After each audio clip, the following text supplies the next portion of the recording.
160, vous restez avec nous, il est 2h moins 20 et le fil info, c'est avec vous, Armand Perrouloga. Le non à l'indépendance l'emporte à une écrasante majorité en Nouvelle-Calédonie, 96,5% pour ce troisième référendum d'autodétermination. Mais la participation s'est effondrée à 43,9%. Les indépendantistes avaient appelé au boycott du scrutin. Emmanuel Macron affirme que la Nouvelle-Calédonie restera française. Il annonce l'ouverture d'une période de transition pour sortir, dit-il, de l'opposition binaire au sujet de l'indépendance.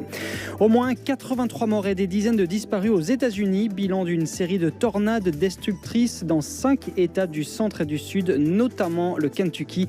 Les secouristes là-bas sont toujours à pied d'œuvre dans la ville de Mayfield, totalement dévastée.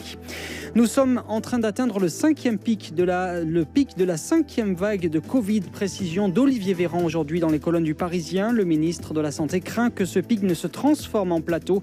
Il confie qu'on ne peut plus envoyer de renforts dans les hôpitaux. L'indemnité inflation va être versée à partir de demain, d'abord pour les étudiants boursiers. Les autres bénéficiaires la recevront ensuite au fur et à mesure jusqu'à fin février. 38 millions de Français doivent toucher cette aide de 100 €.